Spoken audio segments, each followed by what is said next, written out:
As we have learnt earlier, a constant current-carrying conductor produces a magnetic field around it, and a change in the magnetic field with time induces an electric current in a closed conducting loop.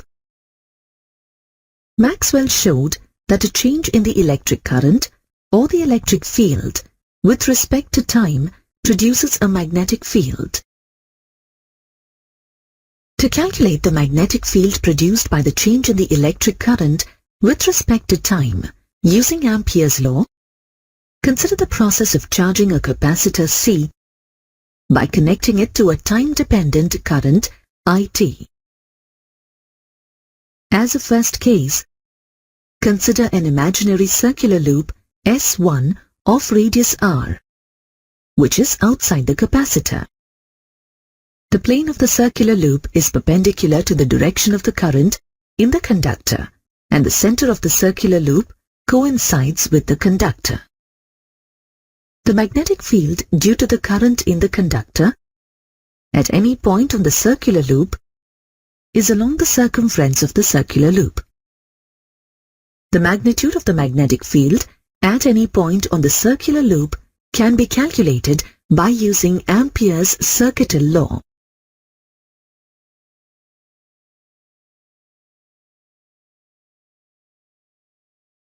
Consider a small element dl at a point P on the circumference of the circle. Let B be the magnetic induction at the point P. From Ampere's circuital law, integral over the closed loop B dot dl is equal to mu naught IT. Since B dot dl is equal to B dl cos theta, Ampere's law can be written as integral over the closed loop B dl cos theta is equal to mu naught IT, where theta is the angle between the directions of the magnetic field B and the small element dl along the circumference. Since the direction of magnetic field is along the circumference of the circular loop, angle between the magnetic field and the length of the element dl on the circular loop at that point is 0 degrees. Cos 0 is equal to 1.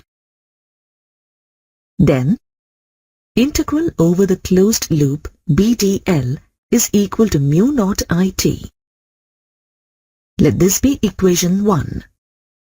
The circular loop is symmetric with respect to the conducting wire. Hence, the magnitude of the magnetic field is constant at any point on the circumference of the circular loop. That is, B into integral over the closed loop dl is equal to mu naught IT. Here, integral over the closed loop dl is the total length of the circular loop. That is, the circumference of the circular loop. Thus, integral over the closed loop dl is equal to 2 pi r. Let this be equation 2. Substituting the equation 2 in the above expression, we get B into 2 pi r is equal to mu naught IT. Hence, the magnetic induction B is equal to mu naught IT by 2 pi r. Let this be equation 3. Using the equation 3, we can calculate the magnitude of the magnetic induction at any point on the circumference of the circular loop S1.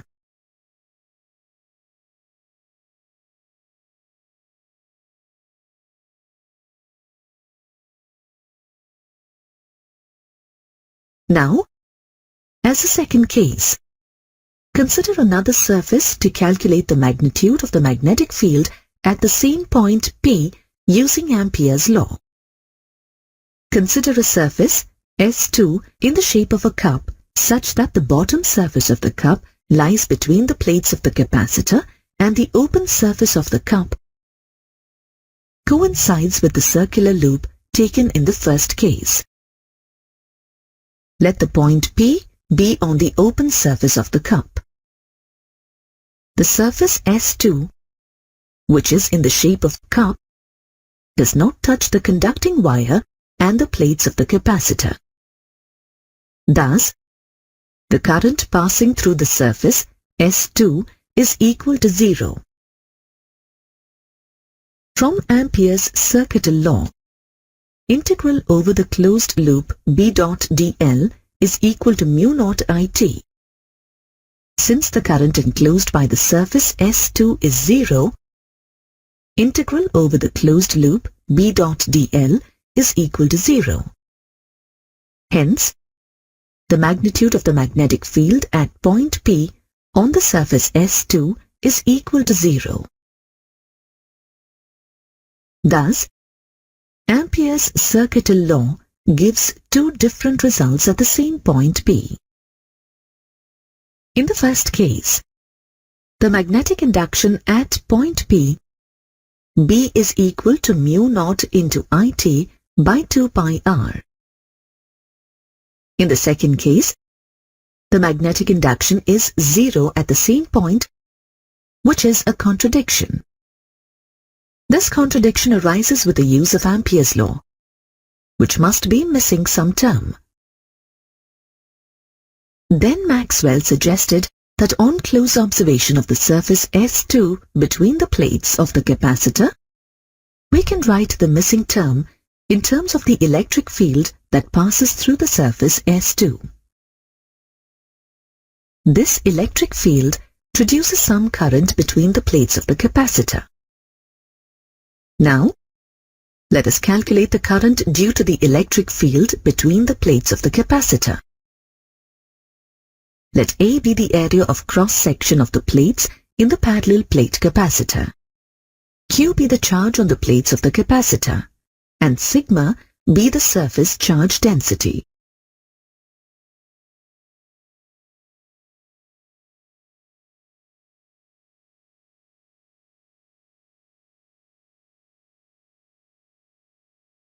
Then, sigma is equal to Q by A. Let this be equation 4. We know that the electric field between the plates of the capacitor E is equal to sigma by epsilon naught, where epsilon naught is the permittivity of free space. On substituting the equation 4, we get E is equal to Q by A by epsilon naught, which is equal to Q by A epsilon naught. Let this be equation 5. Here, the electric field is perpendicular to the plane of the bottom surface of S2. Hence, the area vector of the bottom surface of S2 and the electric field are in the same direction and maximum electric flux passes through the surface. We know that from Gauss's law, the electric flux through the surface phi E is equal to EA. Here, A is the area of the surface through which the electric field passes, that is, equal to the area of the plates of the capacitor. On substituting the equation 5 in Gauss's law, we get the electric flux phi E is equal to Q by A epsilon naught into A. That is, the electric flux through the surface S2 is equal to Q by epsilon naught. Let this be equation 6. Equation 6 can be rewritten to get the charge on the plates of the capacitor, that is, Q is equal to phi E into epsilon naught. Due to the time-dependent current source, the charge on the plates of the capacitor changes with time. Thus, the current due to the rate of change in the charge I is equal to dQ by dt. On substituting the charge, we get the current I is equal to d phi E into epsilon naught by dt, which can be written as I is equal to epsilon naught into d phi E by dt. Let this be equation 7. This is the missing term in the Ampere's law, which is the current due to the changing electric field between the plates of the capacitor. This current is called displacement current, denoted as ID. Hence, Maxwell's generalization of the Ampere's law is that the sources of magnetic field are both the current in the conductor due to the flow of charges called conduction current denoted by IC, and the displacement current due to the changing electric field between the plates of the capacitor. Thus, the total current enclosed by the surface S2 is the sum of the condition current and displacement current, that is, I is equal to IC plus ID, which is equal to IC plus epsilon naught into d phi E by dt. Now, the Ampere's law can be written as integral over the closed loop B dot dl is equal to mu naught into IC plus ID, that is, integral over the closed loop B dot dl is equal to mu naught IC plus mu naught epsilon naught into d phi E by dt. This is known as the Ampere-Maxwell law. Let this be equation 8. In explicit terms, when the point P is considered outside the capacitor, the source of the magnetic field at that point is only the conducting current. Since outside the capacitor plates the displacement current ID is 0. Thus, integral over the closed loop B dot dl is equal to mu naught into IC. If we consider the point P inside the capacitor plates, the source of the magnetic field at that point is only the displacement current. Since the conduction current between the capacitor plates is 0. That is, integral over the closed loop B dot dl is equal to mu naught into ID. Even though there is no conduction current at the point P inside the capacitor, there is a magnetic field due to the displacement current, which is due to the time-dependent electric fields. Hence, the change in electric field with time can produce a magnetic field, and the change in magnetic field with time induces an electric field.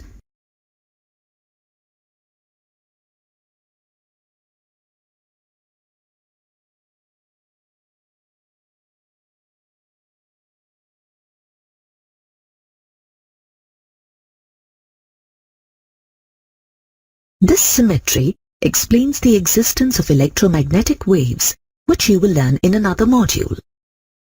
Now, let us have a look at the set of equations originated from different sources that helped the study of electromagnetic waves. These equations are popularly known as Maxwell's equations. They are integral over the closed surface E dot dA is equal to Q by epsilon naught. Integral over the closed surface B dot dA is equal to 0. Integral over the closed loop E dot dl is equal to minus d phi B by dt. And integral over the closed loop B dot dl is equal to mu naught IC plus mu naught epsilon naught into d phi E by dt. In earlier lessons, we have learned that charges at rest produce an electrostatic field, and charges in a steady current carrying conductor produce a constant magnetic field around it. But Maxwell explained that accelerating charges produce both an electric field and a magnetic field that varies with respect to time. And these fields propagate in the form of a wave called the electromagnetic wave. To explain the production of an electromagnetic wave, let us consider an oscillating charge, which refers to an accelerating charge, oscillating along the y-axis with some constant frequency. The oscillating charge produces an oscillating electric field along the direction of the oscillations of the charge and propagates along the x-axis. Here, the frequency of the electric field is equal to the frequency of the oscillating charge. We know that an electric field changing with respect to time produces a magnetic field. The oscillating electric field produces a magnetic field which oscillates perpendicular to the direction of the oscillations of the electric field, that is, along the z-axis, and propagates along the direction of the x-axis.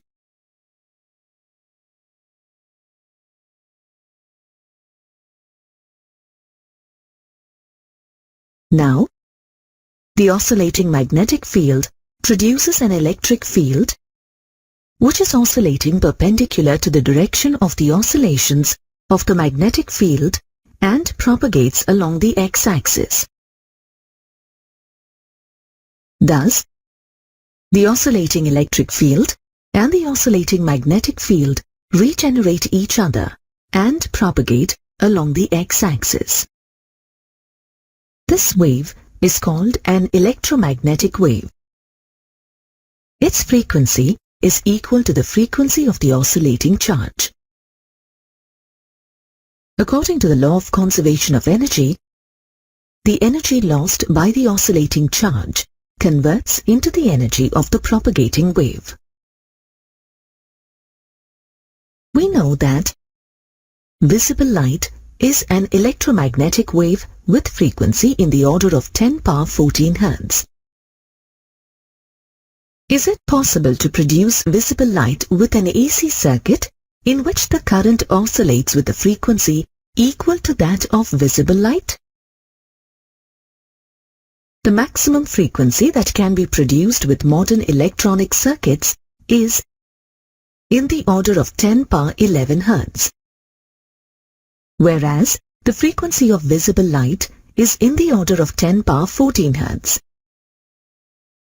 Hence, visible light cannot be produced in an AC circuit with oscillating currents.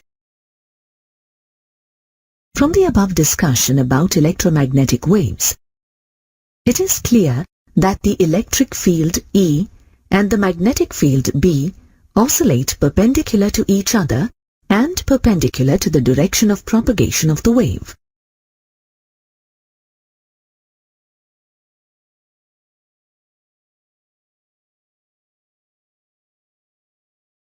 Now, let us discuss the mathematical analysis of the electromagnetic wave.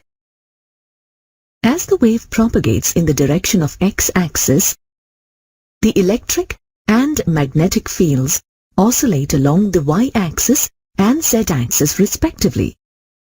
These fields vary sinusoidal along the x-axis with respect to time. The electric field and the magnetic field can be written as EY is equal to E0 sine kx minus omega t and BZ is equal to B0 sine kx minus omega t respectively. Let these be equations 1 and 2 respectively.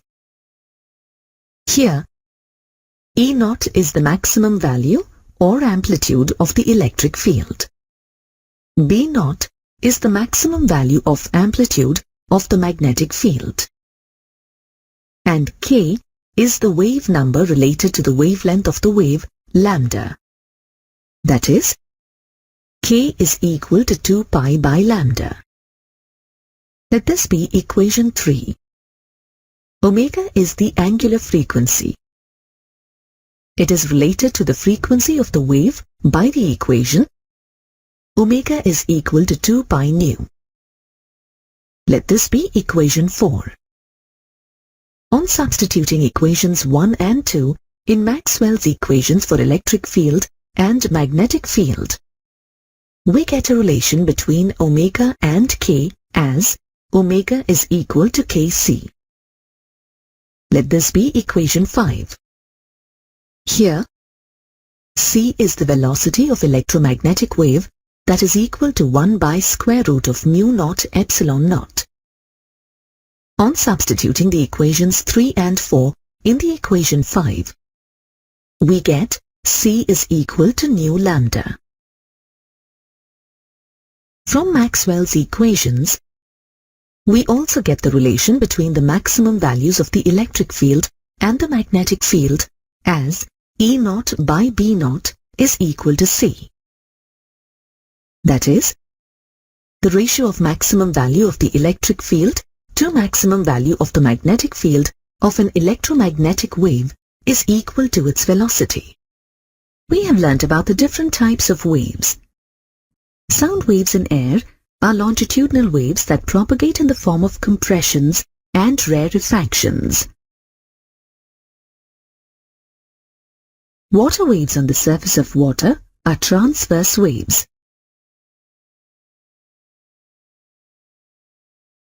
It propagates in the form of crests and troughs. This shows that waves propagate through a material medium.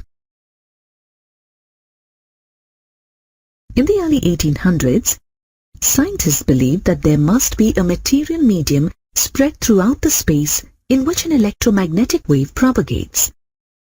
That material medium, which spreads across the entire space, was called ether. Later in 1887, Michelson and Morley conducted an experiment in which they proved that ether does not exist. Thus, the electric and magnetic fields of the electromagnetic wave oscillating in space with respect to time are self-sustaining. The electromagnetic waves are thus different from other waves, such as sound waves or water waves. Let us discuss them briefly.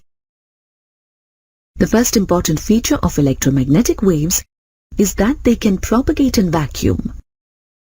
That is, a medium is not necessary for the propagation of electromagnetic waves. From Maxwell's equations, the velocity of electromagnetic waves in vacuum is written as c is equal to 1 by square root of mu naught epsilon naught.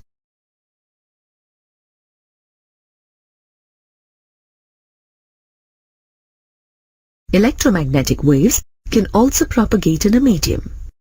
For example, light is an electromagnetic wave that can propagate in vacuum and in media like glass and water. When the electromagnetic wave propagates in a medium, the electric field and the magnetic field of the wave are described in terms of permittivity epsilon and the magnetic permeability mu of the medium. Hence, the velocity of an electromagnetic wave in a medium is written as v is equal to 1 by square root of mu epsilon. By this expression, we can conclude that the velocity of electromagnetic waves in a medium depends on the electric and magnetic properties of the medium. When light travels from space into a medium, the light gets deviated from the original path. This deviation depends on the refractive index of the medium. Refractive index of a medium is defined as the ratio of velocity of light in vacuum of free space to the velocity of light in the medium. Consider n as the refractive index of a medium, v as the velocity of light in the medium, and c as the velocity of light in vacuum. Then, the refractive index n is equal to c by v. In vacuum, the velocity of electromagnetic waves is a constant. Even for electromagnetic waves of different wavelengths, the velocity is the same. Its value is 3 × 10⁸ meter per second. Since the velocity of light is a constant, it is used to define the standard unit of length, that is meter. 1 meter is defined as the distance travelled by light in vacuum in a time interval of 1 by c seconds, where c is the velocity of light in vacuum.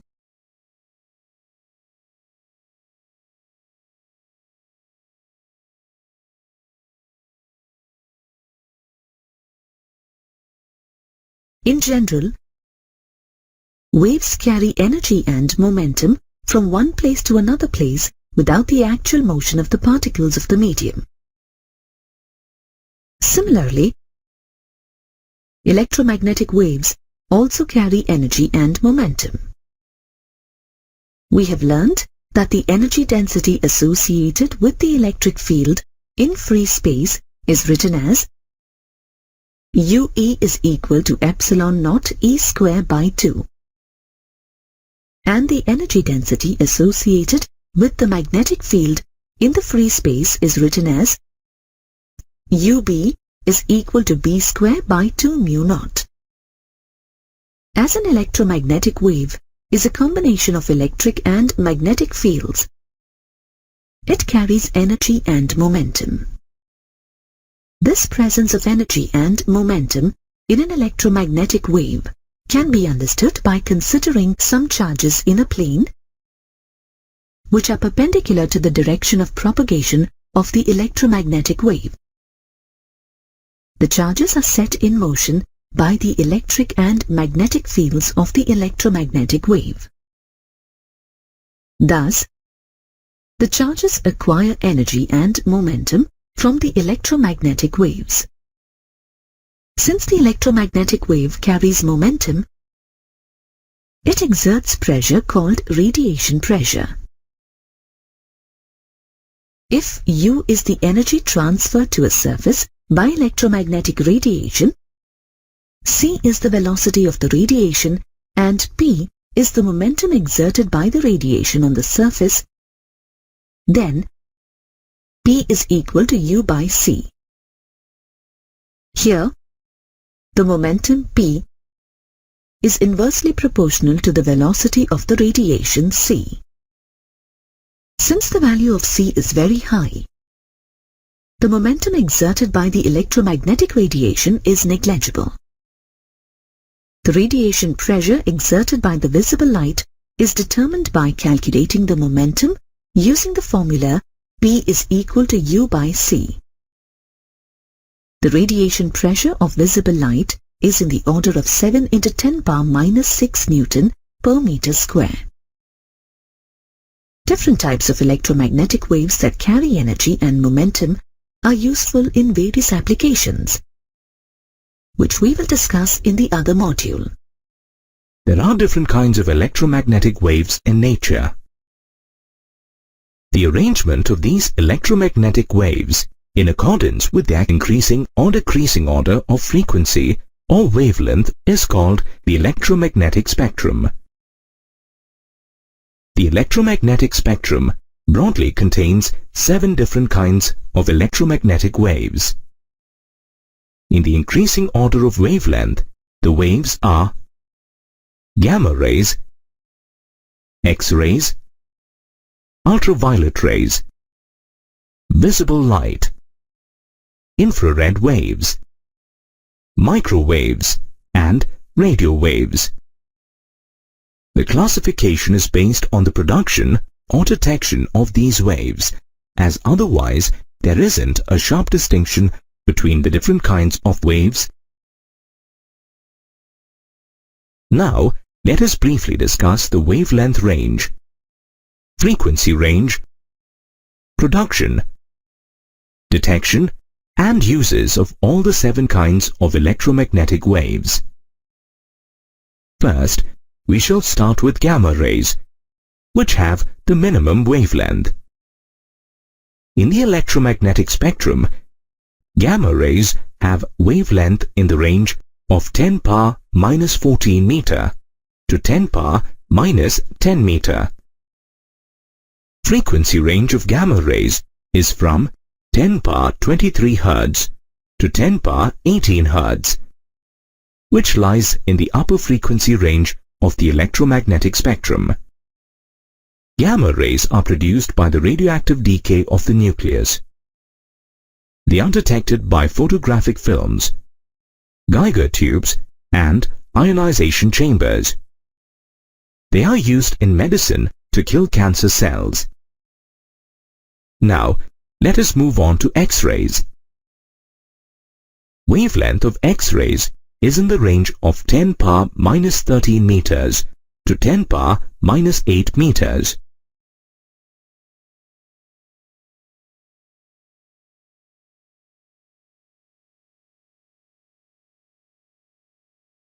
The frequency is in the range of 10⁻21 Hz to 10⁻16 Hz. X-rays can be produced by bombarding high-energy electrons with heavy metal targets. They can be detected by photographic films, Geiger tubes, and ionization chambers. X-rays are widely used in different applications such as medicine, spectroscopy, and in industries. Unnecessary or overexposure to X-rays destroys living tissues and organisms. Thus, overexposure to X-rays should be avoided. The next kind of electromagnetic waves in the electromagnetic spectrum is the ultraviolet rays. The wavelength of ultraviolet rays is in the range of 6 × 10⁻⁻10 meters to 4 × 10⁻⁻7 meters. Their frequency is in the range of 10⁻17 Hz to 10⁻15 Hz. Ultraviolet rays are produced by bodies at very high temperatures, in which the inner shell electrons move from one orbit to another orbit. The Sun is also an important source of ultraviolet rays. They can be detected by photocells and photographic films. Since ultraviolet radiation can be focused into narrow beams with very high precision, it is used in eye surgery. Ultraviolet radiation is also used to kill germs in water purifiers. Exposure to large amounts of ultraviolet radiation causes some harmful effects on humans. It causes skin burn or skin tanning by producing more melanin. But most of the ultraviolet radiations from the Sun are absorbed by the ozone layer in the atmosphere. Thus, the depletion of the ozone layer due to chlorofluorocarbons should be prevented.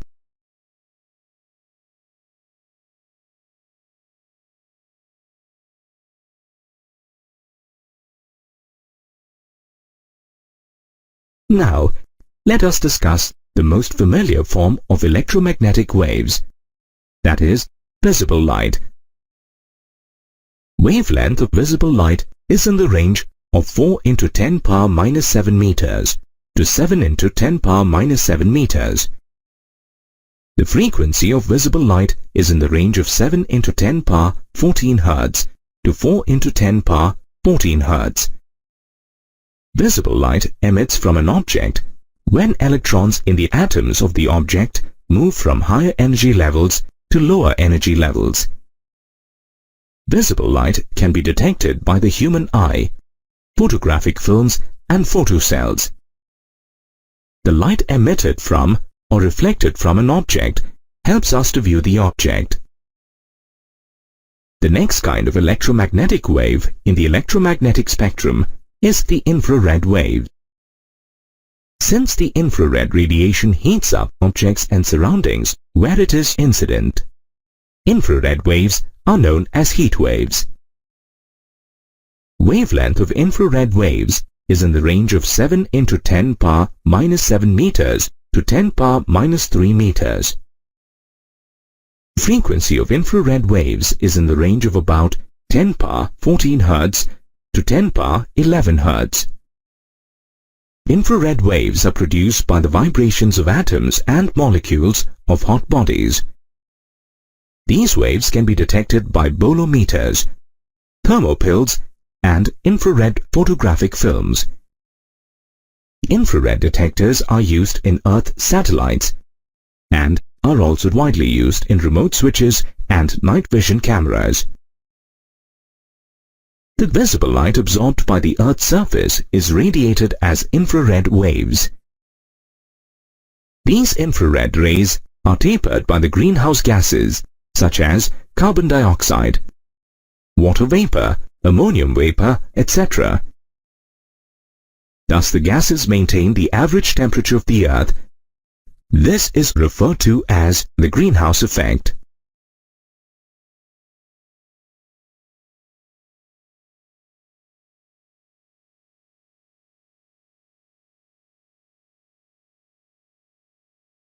Now, let us discuss the next kind of electromagnetic waves, that is, microwaves. Wavelength of microwaves is in the range of about 10⁻³ meters to 10⁻⁻1 meter. Frequency of microwaves is in the range of 10⁻12 Hz to 10⁻8 Hz. Microwaves can be produced by klystrons, magnetrons, and gun diodes. These waves can be detected by point contact diodes.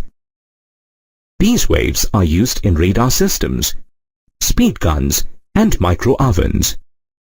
Let us also briefly discuss the working of micro-ovens. In micro-ovens, the frequency of microwaves is selected such that it is in resonance with the frequency of the water molecule. When the microwaves are incident on the food material placed in the micro-oven, the water molecules in the material oscillate with maximum amplitude. Thus, the average kinetic energy of the molecules increases, which increases the temperature of the food material. We should not use metallic vessels to place the food material in the micro-oven. This is because if a metallic vessel is used, charge gets accumulated on the metal vessel. This can cause an electric shock, and also the metallic vessel may melt on heating. Finally, we shall discuss about radio waves. Wavelength of radio waves is greater than 0.1 meter. The frequency is in the range of 10⁻⁹ Hz to 5 × 10⁵ Hz. Radio waves are produced by accelerated electrons in conducting wires. Radio waves can be detected by receiver aerials. These waves are used in radio, television broadcasting, and communication systems.